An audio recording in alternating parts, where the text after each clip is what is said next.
Good afternoon, and welcome to the final day of the 5th annual conference of the Race, Inequality, and Language and Education program at Stanford University. This year's theme has focused on pursuing educational equity in uncertain times. We began the week with Dr. Linda Darling Hammond as our keynote speaker in conversation with Drs. Maria Ledesma and Dr. Francis Pierman, talking about policy-related issues and post-COVID realities. And Tuesday's session brought together an amazing group of scholars who focused on educational abolition, including Drs. Anima Stovall, Rosa Coca, and McKinney de Roston. And these scholars talked about a revolutionary way of looking at the challenges that lie ahead. They proposed a transformative way, rather than simply looking at educational reform, but a revolutionary way of thinking about educational mindsets and post-COVID perspectives. Wednesday's sessions focused on an Indigenous view on this moment of crisis: COVID-19, racism, online teaching, learning anxiety, and other disruptions to the lives of already displaced and disruptive and unequal educational opportunity for so many individuals. Our keynote speakers that day were Linda Tuhiwai Smith, Dr. Petiste, and Dr. Laframboise. And yesterday's session focused on COVID-19 and race with Dr. David Wilson from the Harvard University Chan School of Public Health, African and African American Studies, and Sociology. Dr. Williams was in conversation with Drs. Karen Bell and Michael Hines. I walked away from that session remembering that a good crisis is a terrible thing to waste. I also recall that in the midst of a storm, there should be no more prizes for predicting rain. Dr. Williams provided all of the research needed, historical information, and current statistical evidence that we need to confirm that the most vulnerable populations are suffering the most during this pandemic. And they have been the ones to suffer most during structural racism in the United States as well as globally.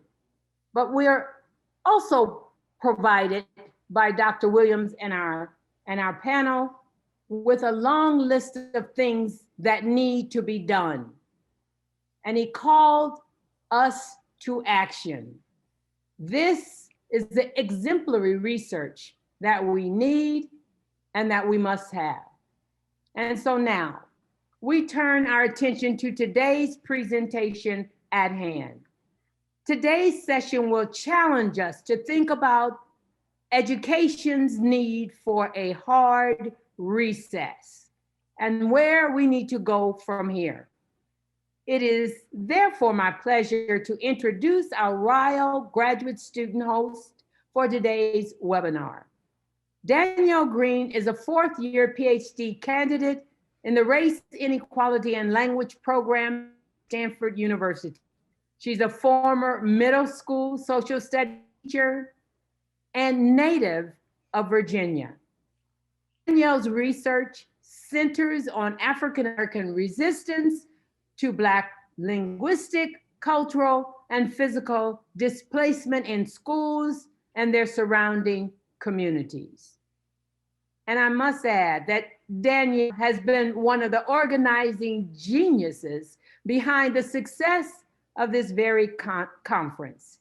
She deserves standing ovation, but will suffice to just bring Danielle.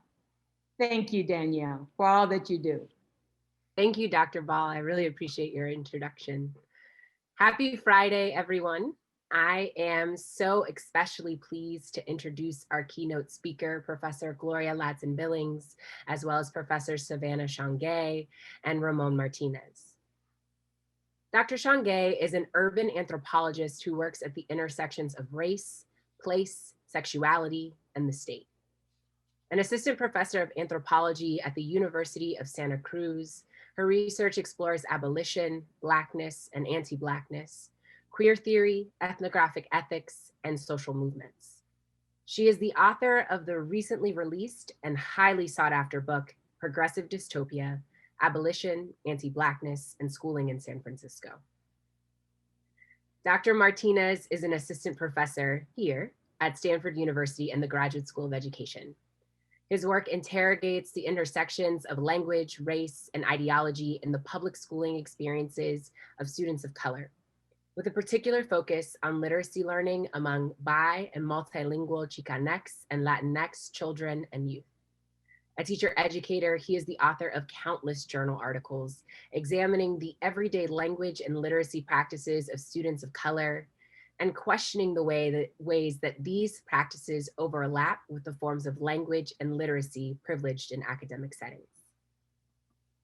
Now, Dr. Ladson-Billings is the former Kellner Family Distinguished Professor of Urban Education in the Department of Educational Policy Studies at the University of Wisconsin-Madison. The former 2005-2006 president of the American Educational Research Association. Her research investigates critical race theory applications to education and examines the pedagogical practices of teachers who are successful with African-American children. Internationally known for her acclaimed books, journal articles, and book chapters, Dr. Ladson-Billings holds honorary degrees from across the globe, was the 2018 recipient of the AERA Distinguished Research Award, and is a member of the National Academy of Education. For our final session of the RILE conference, our theme is Education's Hard Reset and Where Education Needs to Go from Here. As cited by this week's previous speakers, we are sitting at intersections of multiple pandemics. But to paraphrase part of yesterday's keynote by Dr. Williams, we are all in the same storm, but not in the same boat. Today, on the last day of the 2020 RILE conference, Dr. Ladson-Billings invites us to stretch and challenge education and beyond to reset as we look toward eradicating the heightened anti-Blackness and the various isms that our students of all backgrounds endure every day, but especially now. Professor Ladson-Billings will deliver the keynote, and afterward, she will be joined by Professor Shange and Martinez for a panel discussion about where we need to go from here. We invite all of you to join us in conversation on Twitter by using the hashtag RILE2020. All right, Dr. Ladson-Billings, the floor is yours. Thank you, Danielle. What a lovely introduction, and a special thank you to my dear friend, longtime colleague, Arnitha Ball. I'm especially honored to have been invited to participate in this conference. And one of the things I like about a conference like this is that it allows me to be intellectually playful. So it's not going to be one of those seamless, smooth talks. It's going to be a talk where I kind of freestyle, if you will, that I remix a couple of things, because it really is where I am now and the things that are challenging me that I'm thinking about. So I'm going to start by sharing my screen.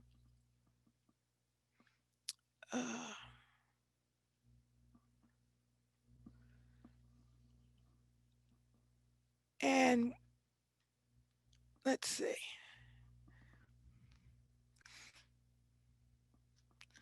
So I've titled this Still Black at Stanford.edu, Confronting the Anti-Black Racism Pandemic with a Hard Reset. And for those of you who are at Stanford, you recognize some of those images from the 50th anniversary of the Black students uprising on that campus, as well as the Black Community Services Center, which is really pivotal to the life of Black students on the campus. You got a bit of an introduction about who I am. I am Professor Emerita from the University of Wisconsin-Madison. It's a fancy way of saying that I am, quote, retired. I will tell you that I am flunking at retirement. I'm not doing it well at all. But I'm also the current president of the National Academy of Education, a fellow in the American Academy of Arts and Sciences, a fellow in the American Educational Research Association, and I am a Stanford alum, having earned a PhD there back in 1984. So all week you've probably been grappling with this notion of the pandemic. And I want to argue that there are 4 pandemics for us to grapple with. The first one is fairly obvious. It is a novel coronavirus, or what we call COVID-19. It's the reason why we don't have this meeting face-to-face, why we can't be in the room together. And that's the one that all of us are kind of caught up in. But we're also in a pandemic of anti-Black racism, probably for the first time in a very long time. People across the nation literally saw a man murdered coming through their own TV or computer monitors. And that murder of George Floyd prompted something, not just in the US, but across the country. It became a pandemic, because the idea of a pandemic is that it is across the world. So while people were protesting in the US, they were also protesting in France and in the UK and all parts of the world where people were saying, this racism thing is real and it's happening all over. The third pandemic, however, is the coming economic collapse. It is trailing the COVID-19, but they are linked. And indeed, there are people who are worrying about the ability to pay their rents or their mortgages, whether they can hold on to a job, whether they can go get a job. And none of what we're seeing right now is sustainable. We know, for example, that record numbers of people have applied for unemployment. We know that record numbers of women have left the workforce. And so it is not sustainable for us to suggest that, oh, we'll be okay economically. And our government, of course, is stalling on helping us. And then the fourth pandemic is one that those of you in California are intimately acquainted with, and that is climate catastrophe. The idea that it's a hoax, oh, it's not real, that it's not precipitated by things that human beings are doing is ridiculous. And all 4 of these pandemics are really kind of happening simultaneously. And so how do we get a grip on them? Well, I want to suggest that you may want to take a look at the work of Indian novelist and essayist Arundhati Roy. Arundhati Roy says something about the nature of pandemics that I think is especially poignant for this time. She says that historically, pandemics have forced humans to break with the past and imagine their world anew. This one is no different. It is a portal. That's important. It's a portal. It's a gateway between one world and the next. And we can choose to walk through it, dragging the carcasses of our prejudice and hatred, our avarice, our data banks and dead ideas, our dead rivers and smoky skies behind us. Or we can walk through lightly with little luggage, ready to imagine another world and ready to fight for it. So this notion that we don't have to be stuck in what we've been stuck in is really important for the remarks I want to share with you. I want to do a little bit of retrospective here and talk about life at Stanford in the 60s and 70s. I was a Stanford student in the late 70s. And they still had these little images, once an Indian, always an Indian. I would see them on the back of people's cars, on their they would have bumper stickers with it, because the university was grappling with the racism that's embedded in a mascot called an Indian. And in fact, the university ran a contest for students to come up with the name. Now, many of you know that the name is the Stanford Cardinal, and it's not the bird, it's the color. That's really not the name that got the most votes when the students submitted names. The name that got the most votes was the Stanford Robber Barons. And I'm like, yeah, that's a good name. Y'all are robber barons. If you look at who Leland Stanford was, fits perfectly. But of course, the university would not choose that, not wanting to upset alumni. You also see a picture of incredible force in Encina Hall during protests. And then you also see a picture of the Black students and their demands in the 60s. So in 2003, I was at Stanford as a fellow at the Center for Advanced Studies in the Behavioral Sciences. I was walking on campus one day, and I saw a Black student with this T-shirt on, "Still Black at Stanford.edu." So you know I stopped him. "Bro, where you get that T-shirt?" Because it just said everything for me.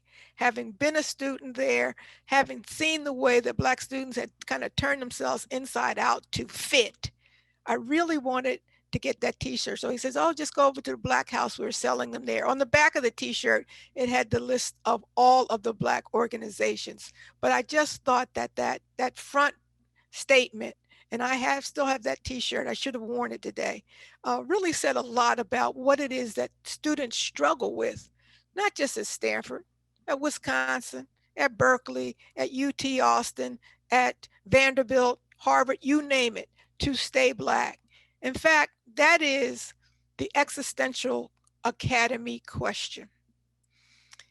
I have a good colleague, if I said her name, you would all recognize it, who told me when she was setting out to go to graduate school, she had a conversation with the person who would be her advisor. And so in the end of their conversation, he says, "Well, do you have any other questions about coming to this institution?" So she said, "Well, yeah, now that you brought it up, how Black can I be at that university?" And of course, he was flummoxed by that question and apoplectic and not knowing what to say. So he came back with, well, how Black do you want to be? And I think that's the question that we have to ask ourselves as scholars. How Black can I be in this academy? And we have to ask ourselves, how Black do we want to be? Because not all of us really want to be Black. I unfortunately am someone who always wants to be Black. I don't want to be anything else but Black.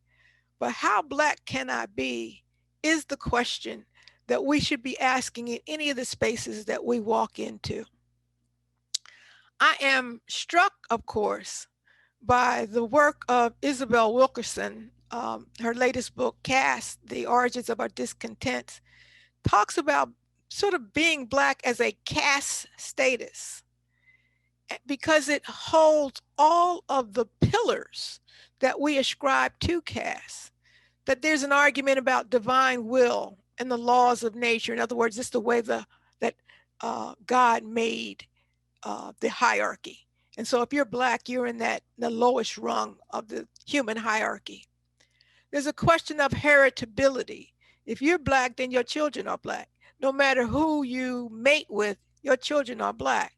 Barack Obama had a European American mother, a Kenyan father, but he was primarily raised by his European American grandparents. But heritability says, yeah, you Black. There's also the pillar of endogamy and the control of marriage and mating. Literally, within the 20th century, that we changed the miscegenation laws. Clarence Thomas sits on the Supreme Court, but the truth of the matter is that court had to make it okay for him to marry the woman he's married to. There's a question of purity versus pollution, that somehow when Black people enter into the space, into the environment, or anyone of color enters into the environment, they pollute it. If you've seen the pictures in the famous trial case, Supreme Court case, McLaren versus the Oklahoma Board of Regents, you know there's a picture of Mr. McLaren sitting essentially in a box away from his classmates. If you read the case, you'll learn that Mr. McLaren had a special place in the library for only him, and a special place in the cafeteria, because they did not want their purity polluted by his Blackness. It's the question of occupational hierarchy. Who is where in the society? And even though we want to talk about being able to open up spaces in the society, we know, when I've had people complain about different groups, quote, taking over. Oh, all of these Asian folks are taking over. And I say, yeah, you're right. We just have so many Asian senators and Congress people. It's ridiculous that the occupational hierarchy says you can only go so far. So no, there's not a bunch of Asian senators. There's not a bunch of Black senators. You got Kamala Harris sitting next to Cory Booker, then you're done out of 100. Oh, sorry, Tim Scott, but I don't know how Black he wants to be. There's the question of dehumanization and stigma, that you're not really a person. We know from the medical field that there are studies that suggest that doctors don't think that Black people experience pain to the same degree as white people. It's a question of terror as enforcement and cruelty as a means of control. So what was done to George Floyd doesn't get done to just anybody that gets apprehended. And then finally, the pillar of inherent superiority versus inherent inferiority, that despite their class position, the poorest white person still sees themselves as superior to the wealthiest BIPOC person, Black, Indigenous, or person of color. There's also the question of linguistic violence. So we have, of course, language extinction. Here in Wisconsin, we sit on the lands of 12 tribes, bands, and federations, and the Menominee language is disappearing. The Hmong language, because now we have 3 generations of Hmong citizens, that first group having been born in Laos and raised in Laos, the second group having been born in Laos, but pretty much raised in transition through Thailand and the Philippines to California and on to the Midwest into Minnesota and Wisconsin. And then the third generation that was born here. And that third generation cannot talk to that first generation. In fact, one of the most oversubscribed courses on our campus is a language course, Hmong 101. There's also the linguistic violence that comes as a part of language appropriation. So when we think about hip hop and youth culture, the way in which Madison Avenue tries to appropriate and use their language, not only to kind of sound hip, but as a way to monetize it and commercialize it. There's also the direct attacks in linguistic violence, where people are told to learn to speak, quote, proper English. And then the indirect attacks that are embedded in our linguistic discourse, that's a Black mark against you, or she's the Black sheep. The academy is what I think of as the ultimate code switch. We all start with a home language, that intimate language, the way we talk among our family and loved ones, our friends, in our communities. For Black folks, it's often African-American vernacular English. For folks from Hawaii, it might be talk story. We also might adopt some popular culture and have slang. We have standard forms. So for example, the work that the language that we use for work or for commerce or for education and schooling. And then the academy itself has its own language. It has its own jargon, its own disciplinary discourses. So if you're someone like me who started out with a home language of African American vernacular, who spoke a lot of slang, who tried to negotiate K-12 schooling and the workplace, and then to end up in the academy at a place like Stanford, those have been 4 registers that I've had to navigate, and that those code switches are important because they signal to people certain things about who you are and about your worth. So let's get back to this notion of the reset. All of us have these devices. You either have it in your purse, in your pocket, maybe it's sitting right on your desk, maybe you're using it to watch this webinar.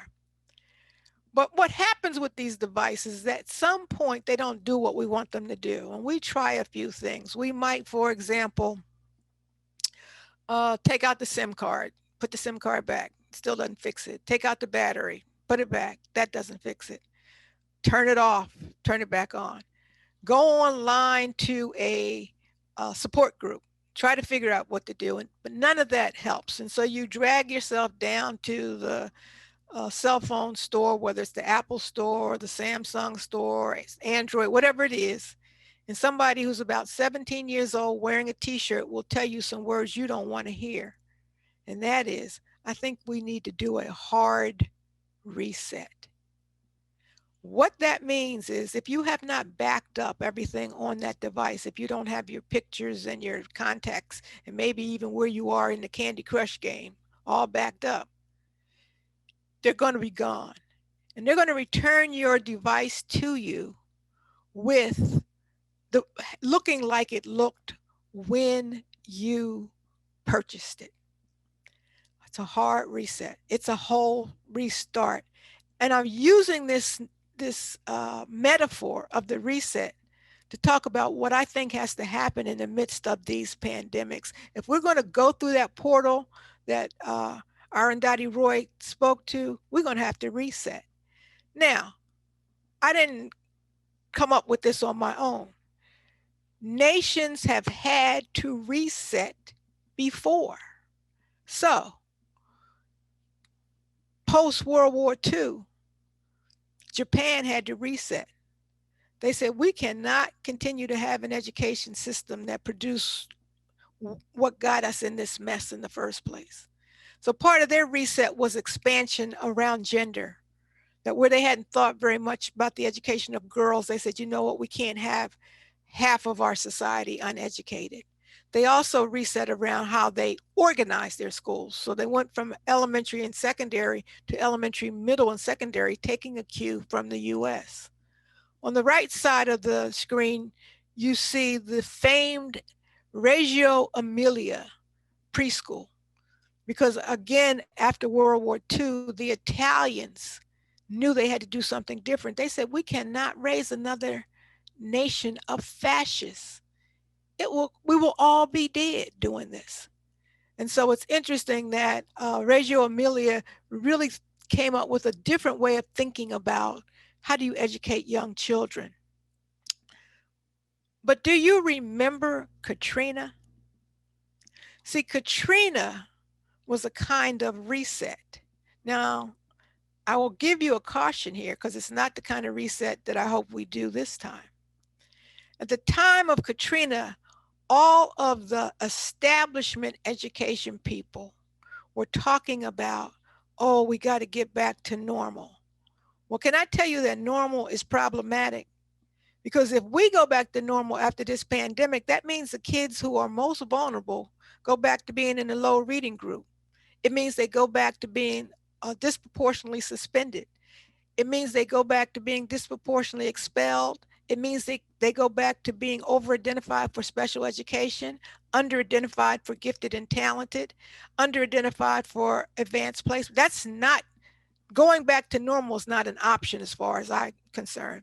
But that's what the establishment wanted to do in New Orleans. And while they were talking about going back, a group of neoliberals said, nah, we got a way to do this differently that will allow the money that's invested in public education to flow to us. And as a consequence, New Orleans now a city that has no public school system. So it's not as if you can't reset. It has to be reset correctly. So one of the things that the pandemic did was expose the weaknesses in the academy. I have all of these pictures in Stanford. You know, as an alum, they send me all of the alumni magazines, and we know that they've cut all of these sports, cut 11 sports at Stanford. One of the things, the weaknesses that the pandemic has exposed about the academy is faculty limitations with virtual or remote teaching and learning. And the truth of the matter is some of y'all wasn't that good in real face-to-face teaching. And so putting you into virtual was really horrible. The other thing that we know is that now IT departments were underutilized as instructional partners. We just saw them as those people over there in that building that we called when our email didn't work or when our internet went down.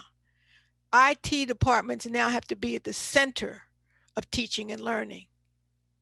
We also saw that BIPOC students had limited resources and access. So even if they said school is up and we're still doing virtual, if you don't have reliable high-speed internet, you're still again at a disadvantage. If you don't have devices that are that can accommodate all of the things that they want to send to you, you're at a disadvantage.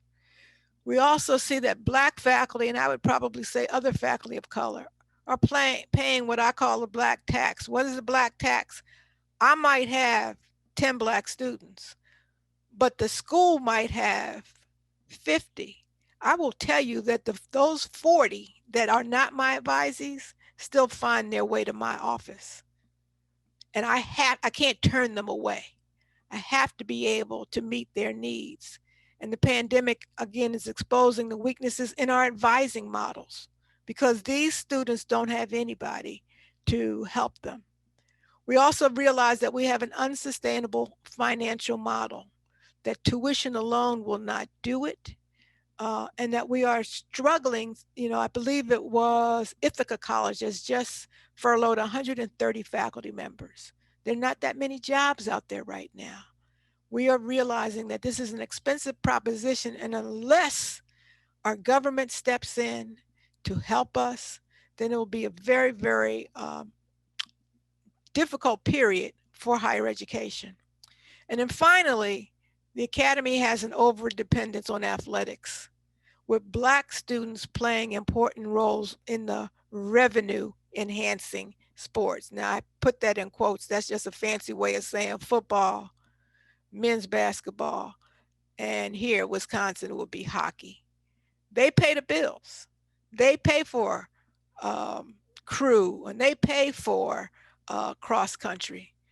And that kind of asymmetry between athletics that are paying the money or paying the bills versus everything else is something that the academy must attend to in this hard reset.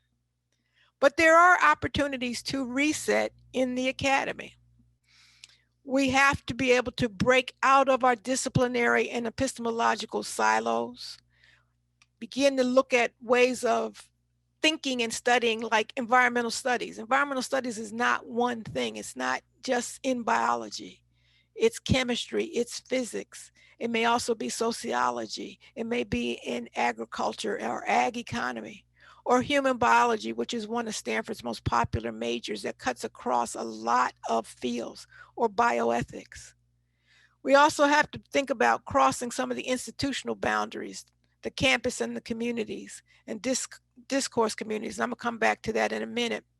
We have to rethink the funding model. That is, what do our international peers do? When I'm in Sweden, they just don't even understand the notion of tuition because they don't do tuition.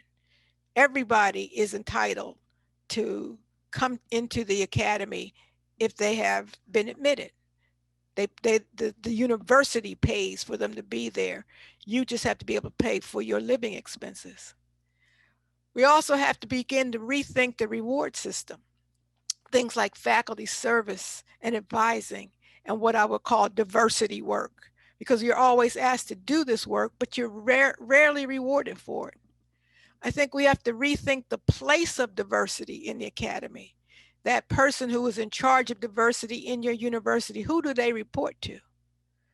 Do they have a direct line reporting to your president, to your chancellor? If not, they're really too many levels down to make real change. And then, of course, we have to rethink the instructional delivery systems. This is one of the things that the pandemics have made plain to us, that we all don't have to be sitting in the same room to be learning. I want to wrap up by saying that even though we're talking about a hard reset, we also have to realize the context in which we are now living, where there's the so-called rhetoric of the dangerous anti-racism. The fact that the work that many of us do is being called anti-American, that is anti-patriotic. In fact, Donald Trump said that critical race theory and anti-racist training represent a reversal. Now think about that linguistically. Reversal from what? In other words, now the people who've always been allowed to be oppressive are hearing some things about them. So I think this is a powerful moment we're in. I'm excited about the opportunity. Again, it's a portal. It's a chance for us to reset and to begin to think long and hard about this new world that we can enter and how much we are really willing to fight for it. So thank you. Thank you so much, Dr. Ladson-Billings. We are now going to move to our panel section. So I'd like to invite Dr. Martinez and Dr. Shange to join us.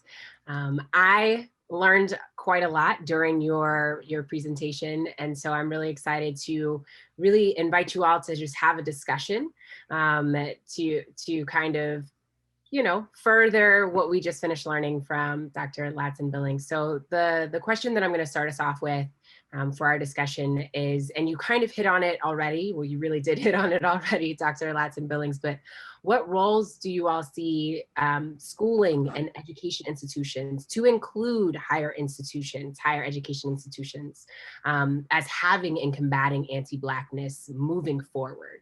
So we're still in this space of the 4 pandemics, but we have to teach children tomorrow. So what should we be doing in terms of thinking about combating anti-Blackness as we move forward? Well, I mean, I'll start by just saying that if we think what we have to teach children tomorrow is reading or mathematics, then we aren't learning anything from the pandemics.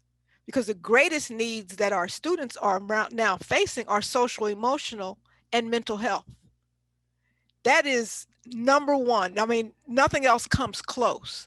And I'll give you one example, particularly among the Black community, may be true among other communities of color, but many of our kids have seen death up close as a result of this pandemic. I'm not talking about seeing George Floyd or Ahmaud Arbery or Breonna Taylor. I'm talking about somebody in their family or their neighbor has died because they are essential workers. Now, it's not as if death doesn't come to these communities before, but we have not had the rituals that we need to process death. Because of the pandemic, the funeral director, the preachers told you can only have 7 people in there. That's not how we go out. Black people don't even call it a funeral. We call it a homegoing. So we have had no homegoing, no bringing of the families together to celebrate the life of the deceased. It's not for the dead person. It's for those of us who remain. We've had none of that sort of ritual.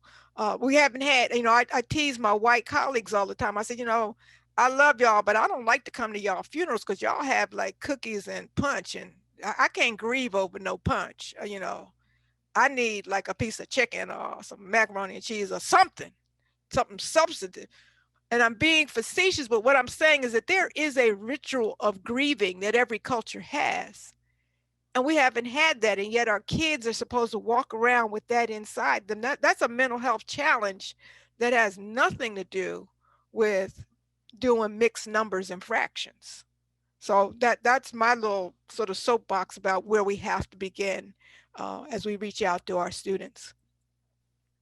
Yes, yes, absolutely. Thank you so much for bringing that grief. And also, I just have to say again, yes. I feel like I'm still clapping from just the thickness of your love for Black young people is just so palpable and so soul feeding for me right now. So I just want to appreciate you, Dr. Ladson-Billings, just for the past 30 minutes, for the past 30 years.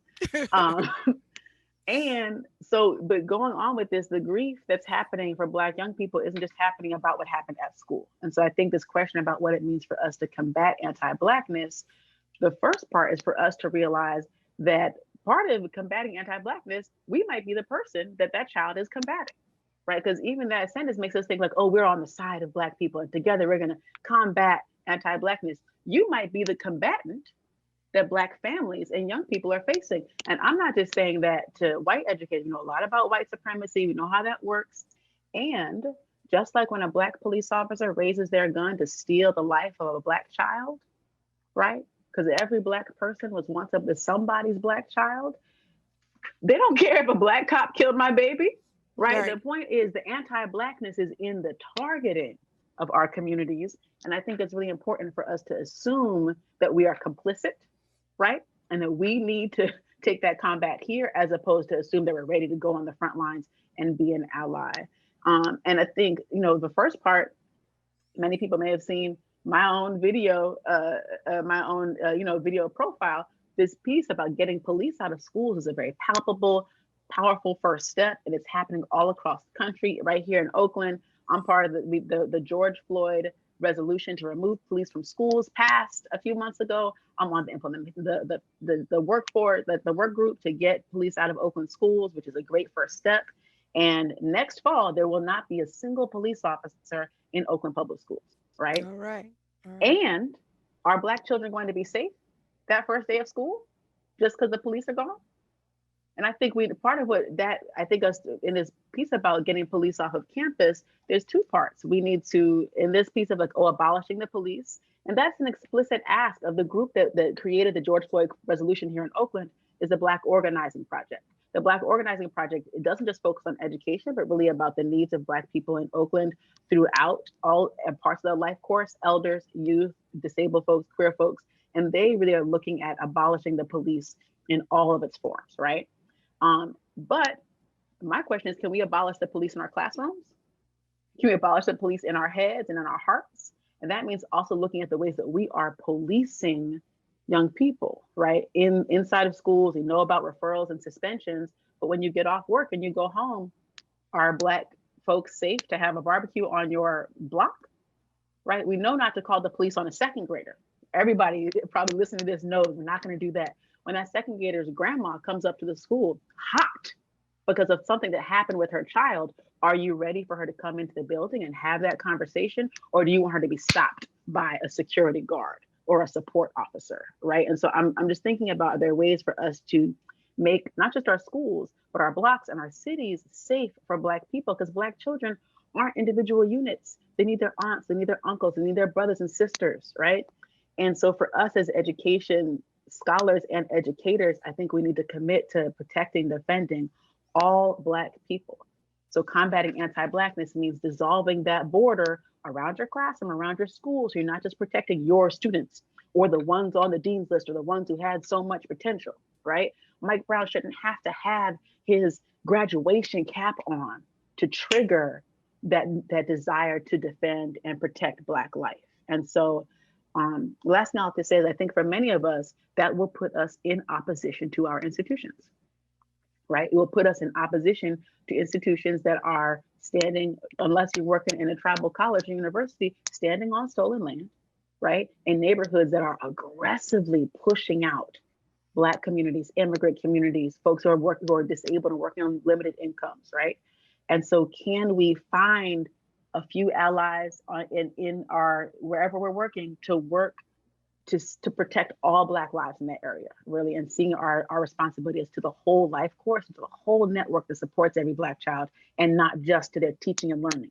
Like what Dr. Ladson-Billings is saying, it's not about the mixed numbers, right? It's about allowing that child to have a full 360 experience of life that's not curtailed by the forces of anti-Blackness.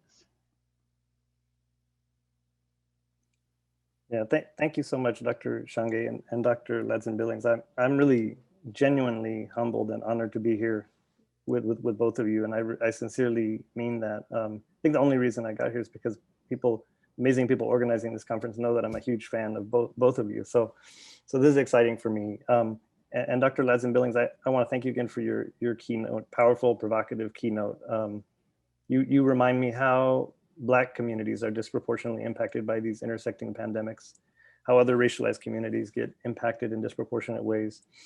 And I appreciate, you know, if it's not overstepping, I want to follow your lead in being intellectually playful. And also to thank you for that video. I watched those twins almost every night. Yeah. During the pandemic, it's been like, and it's joy for me. But to hear you call it a guilty pleasure and to know that you do, I feel like vindicated now, ratified in my viewing. I've had a couple people call me out, Ramon, on it because I've replied to, I've written something in the comment section, and people are like, oh my God, Gloria Ladson-Billings is on this.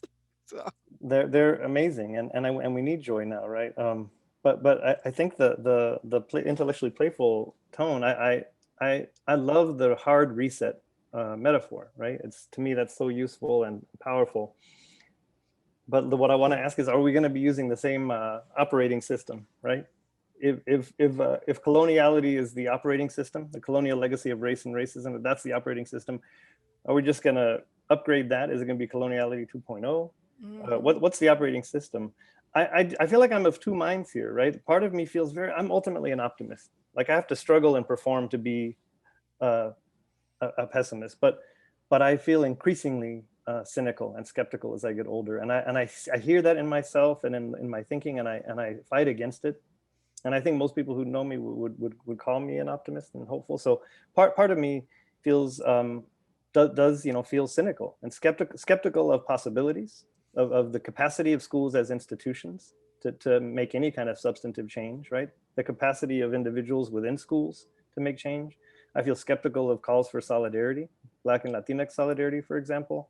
I feel like I should be hopeful, right? I should see this maybe moment of collective outrage a little bit differently, but I see it as the sort of relatively sudden performance of anti-racism, solidarity against anti-Black violence. I want to be hopeful about that, but I feel skeptical and cynical, and I feel that carries over into how I think about possibilities in schools and for kids who have to go to school, who are trapped in school. So yeah, I ultimately want to be hopeful. You know, if we agree with Aníbal Quijano, right, that the colonial invention of race, that the idea of race is the most powerful form of sort of social control invented over the past 500 years, right? If we believe, we agree with Sylvia Wynter, right, that ideas about race and the colonial legacy of race shapes and distorts even how we make sense of what it means to be human and what it means to do things like read and write and listen and speak, the kinds of things that I attempt to do research on, then I feel like we need a very hard reset. So I appreciate your suggestion for us to reset correctly, and I want to talk more about what that might mean. And I'm excited to learn. I'm already learning from you, and I've learned from both of you. You know, Dr. Ladson-Billings, your book, The Dream Keepers, it was required reading when I became a teacher in 1995. Then when I was back at UCLA again to get my PhD, 2006, your educational researcher article came out, right? Asking us all to pivot towards thinking about educational debt. Dr. Shange, my students and I just read Progressive Dystopia, and we are inspired already and amazed at sort of the example it is. It's a mentor text, I think, for a lot of us already on how to engage boldly and make an argument that intervenes in the scholarship and in the real world. So we're excited about that. So I've learned a lot from both of you already, and I'm excited to continue. I'll mute myself now to keep listening.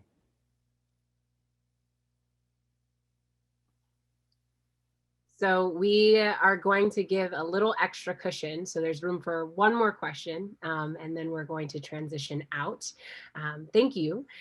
I want to actually kind of piggybacking off of something that Dr. Martinez just said.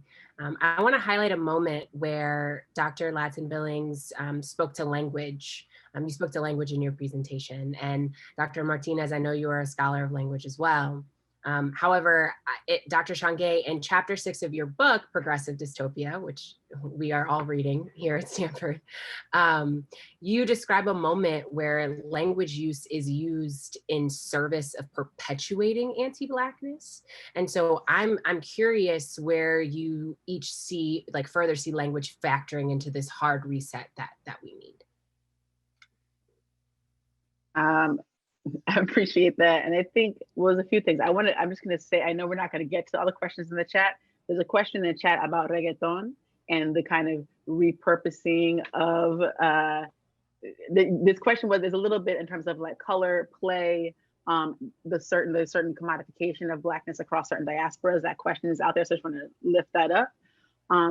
In that chapter, I was looking at Blackness and Latinidad, and in particular, how in a progressive space that was led not only by white leaders, but really by a white supremacist lens, that the kinds of histories that Rosalinda is bringing up around Mexican and Black American, and more broadly Latino and African American solidarities were dissolved and played against each other in the service of a certain kind of adherence to a kind of progressive multiracial citizenship. And so I think we know that anti-Blackness is kind of baked in to how these structures work. And I want to actually think a little bit, this is a little bit of a hot take.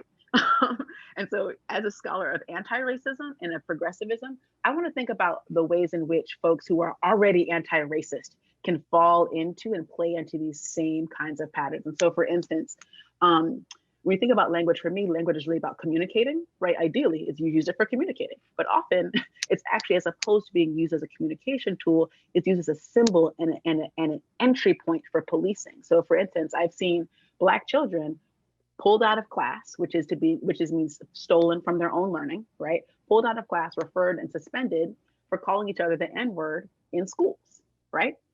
And so this is not about, let's talk about, the N-word more generally. However, these are anti-racist educators, in Black and non-Black educators, who are saying, you know what, we have to interrupt this. And, we need to really, really patting themselves on the back, right, for pulling these children out, for putting a stop to this N-word usage, right? Without necessarily putting a stop to the ways in which the school, the city, the world are treating these young people as N-words. But you're more concerned about stopping these children from using this language, as opposed to communicating with these young people about what these words mean for them and what the worldview is that they are bringing. And I think that kind of use of language as a flag, or as an entry point for your own political kind of posturing, as opposed to an entry point for real communication, is something I've seen that I just want to lift up and be wary of, particularly as, in gender, in thinking about race. People are thinking, Latinidad and Latinx and Latinx, and people talking more about the X than about structural racism that immigrant and non-immigrant Latino communities face. And so just getting into the relationship between material, politics, linguistic symbolism, and the ways we can sometimes confuse the link between the two, as opposed to really leverage it. And I would just point out that it's important for us to understand how language helps to constitute the human. Ramon referenced Sylvia Wynter, and Sylvia was my go-to person when I was a student at Stanford. I don't know if I would have made it through Stanford without Sylvia. But I began teaching in North Philadelphia, well, South Philadelphia, then on to North Philadelphia. And in North Philadelphia, I taught Puerto Rican students who racially, they span the spectrum. Right? So some are, quote, white, some are, quote, Black, and the racialization that doesn't really make sense for them in the same way. I mean, we know that historically there are parts of Latin America where you could buy yourself to whiteness. If you had enough money and could get yourself up, it didn't matter what you looked like. The phenotype wasn't the issue. It was a class positioning. So we are constituting people through this language. We are deciding who is human and who is not. And even the so-called innocent terms we use in education are constituting people. So it's one of the reasons why I just can't use the phrase at risk when I'm referring to children. It makes no sense to me because it's a way in which you are deciding they are somehow less than. I love Margaret Beale Spencer's point when she says to be human is to be at risk. Okay, you come into this world in a toxic environment. If you grow up in Flint, you don't even have drinking water. If you're down in New Orleans, there's going to be a hurricane. I mean, to be human is to be at risk. But to decide, oh, no, just some people at risk is the way that language is constant. And that's the thing I'm puzzling with when I say this whole issue of how Black can I be versus how Black you want to be, right? That we got to answer that existential question if we're going to be able to survive in these institutions and be able to transform them.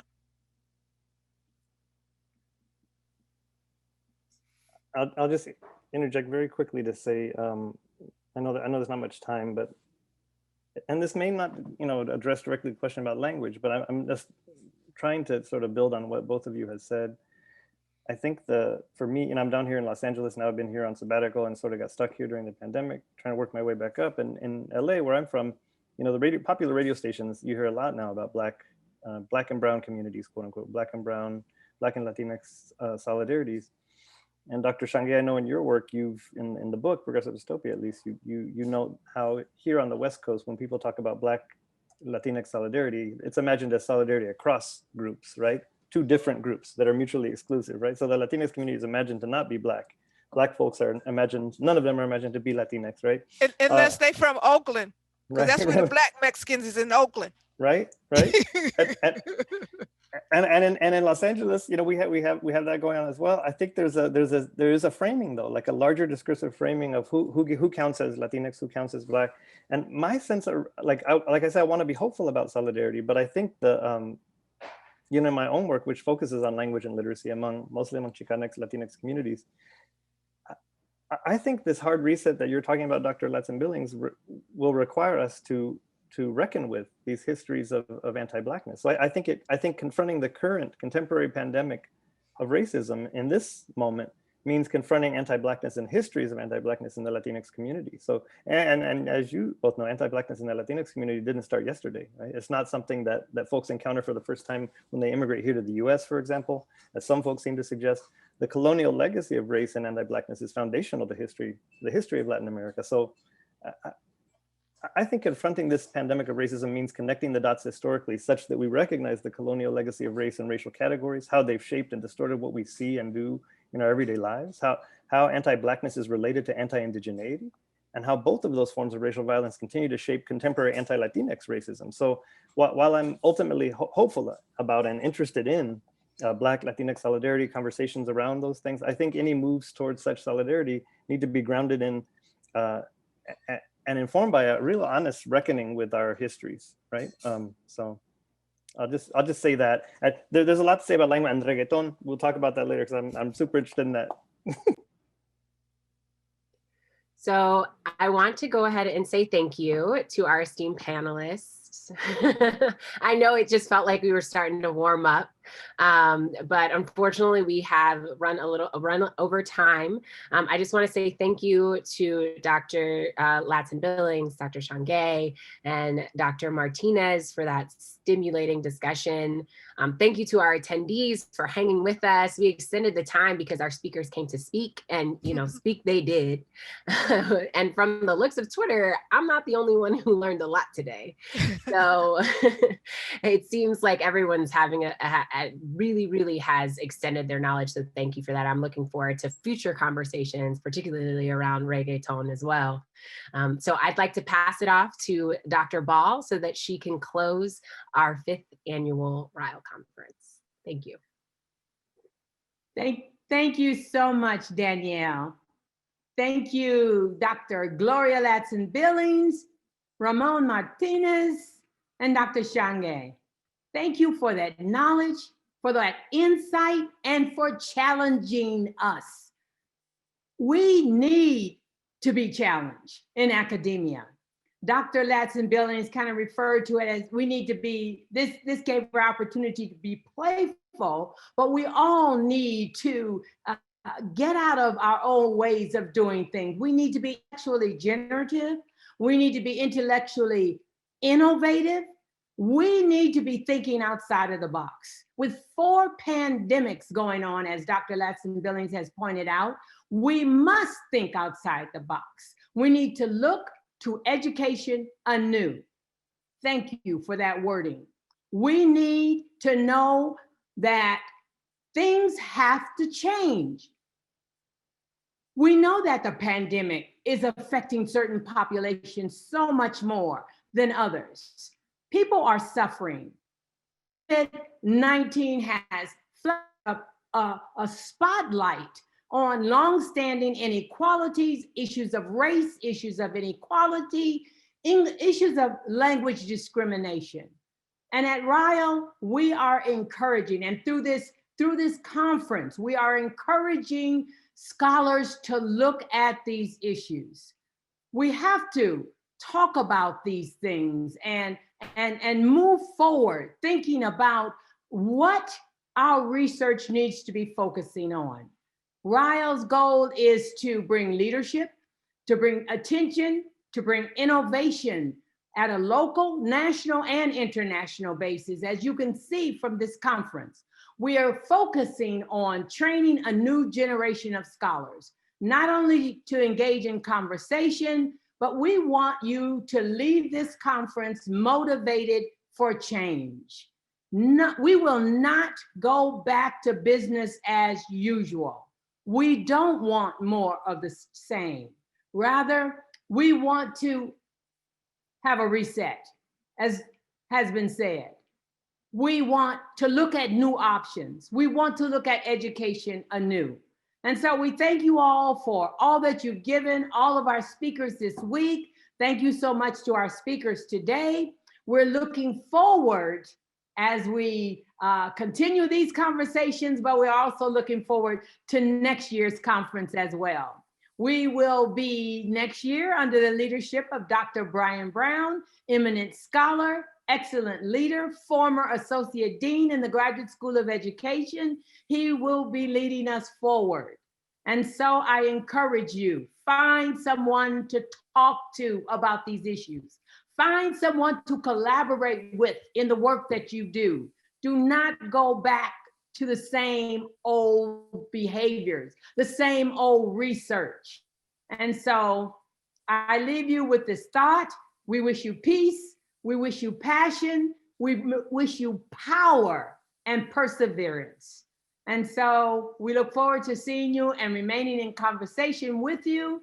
And we leave you at this time saying thank you and all the best from myself and from the entire RILE team. To be continued.